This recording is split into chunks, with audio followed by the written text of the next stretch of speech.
Our biggest issue in agriculture?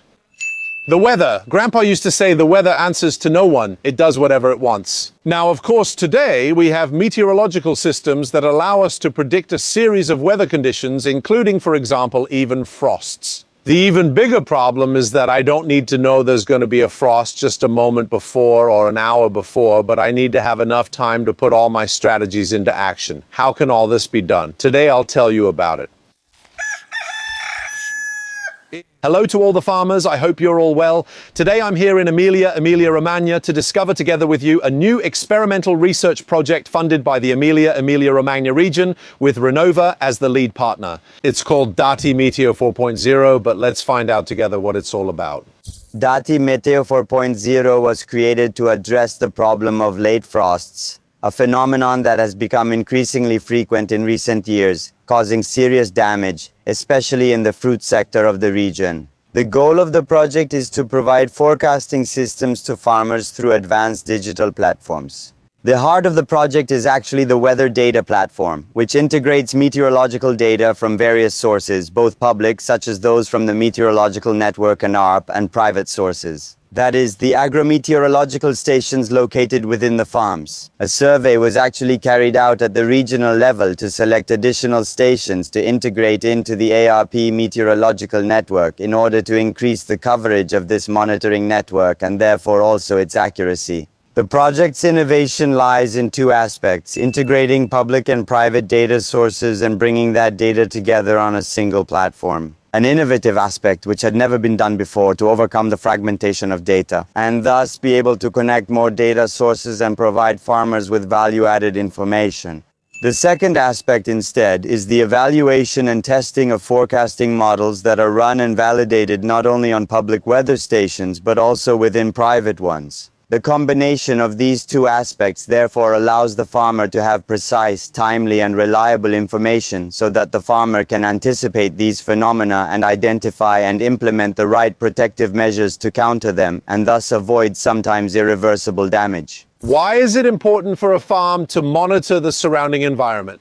Monitoring the environment is essential for any type of modeling and for understanding the place where we live. From an agronomic point of view, taking measurements within a farm is essential to understand the environment and the climate in which the farm is located. Monitoring within a farm requires the use of equipment suitable for what we want to measure. In the case of frost, we are interested in measuring air temperature and humidity.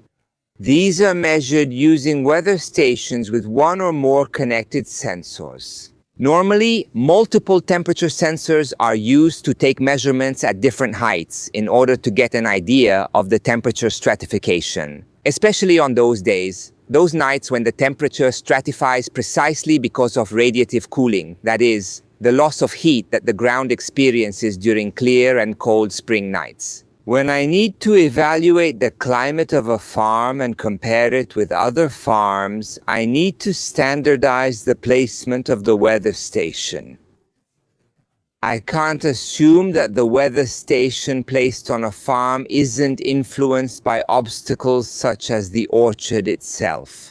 The trees, the poles supporting the orchard, and so on. So we distinguish between measurements taken for farm-specific purposes and measurements that need to be consistent in order to be compared with those from other farms. For this purpose, it becomes interesting to integrate the measurements taken by a public network like Arpae with those taken by private farms who have their own business needs. In order to integrate public and private data, it is necessary to follow the same positioning rules. So you can choose locations for the monitoring stations that follow the same rules and, let's say, the same conditions that the Arpae network follows for measuring the regional environment. How did Arpae help farmers and agricultural businesses in response to the problem of late frosts? Frosts in agriculture involve different spatial and temporal scales.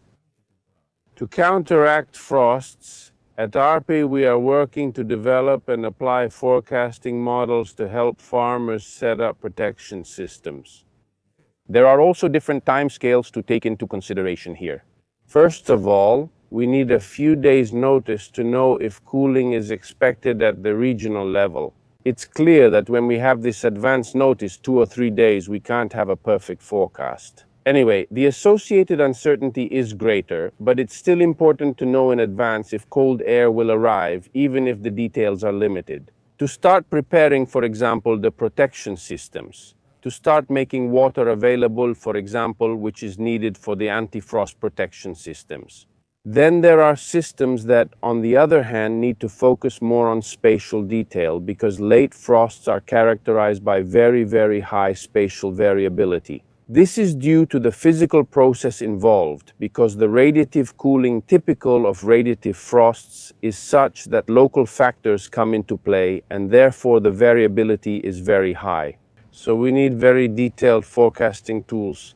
We have at our disposal, for example, meteorological models that are also used for other purposes, such as weather forecasting, for example, which currently have also reached a very high level of accuracy with high spatial resolution. Even though the conditions in which late frosts occur are highly stable, these are conditions that are very difficult to predict with classic meteorological models. Over time, more localized models have been applied in agriculture, models that are not physically based like meteorological ones, but can still be useful if properly calibrated.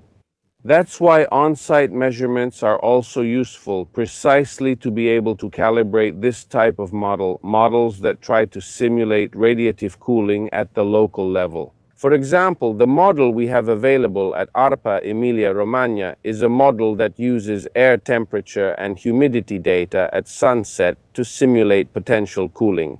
What does potential mean? Potential means that it can occur in the absence of cloud cover, in the absence of wind, but it's the strongest cooling that can happen under those circumstances. So let's say it's a conservative scenario. This potential cooling can provide the farmer with the minimum temperatures that can be reached during the night and with a certain degree of reliability also at what time they can be reached. This is done site by site where we have weather stations with a sufficient amount of data.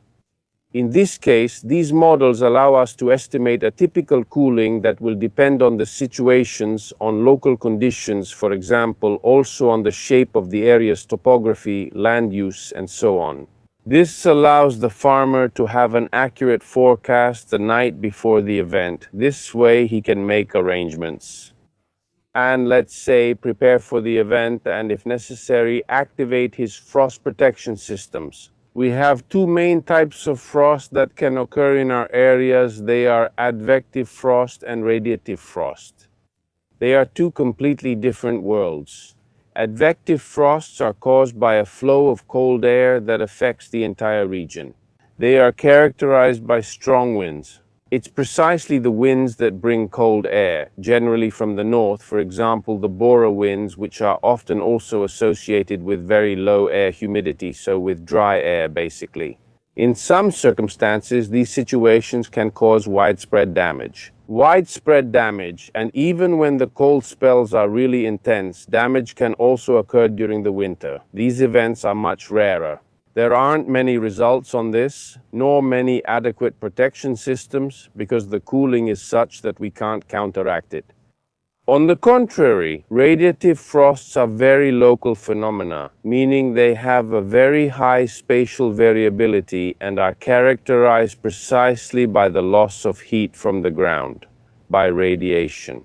So they're basically favored by very low cloud cover, meaning clear skies at night, by low air humidity, and also by low soil moisture in these circumstances clearly. You can also identify a typical cooling pattern, a typical trend in cooling. So this can also be useful for forecasting purposes, but above all, protection systems can be put in place to counteract the cooling.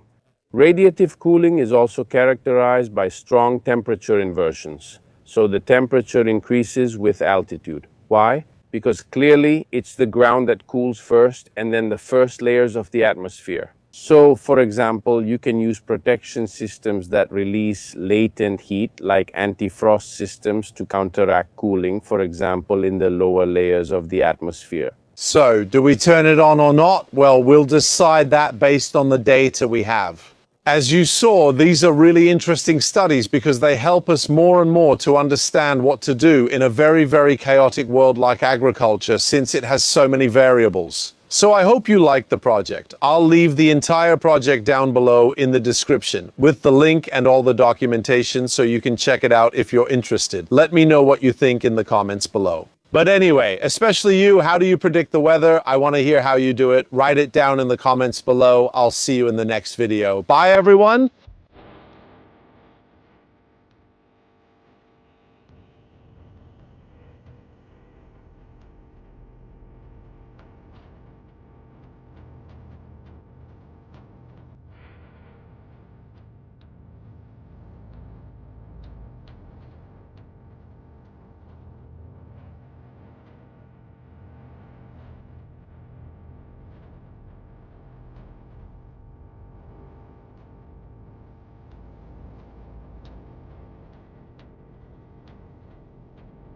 Bye.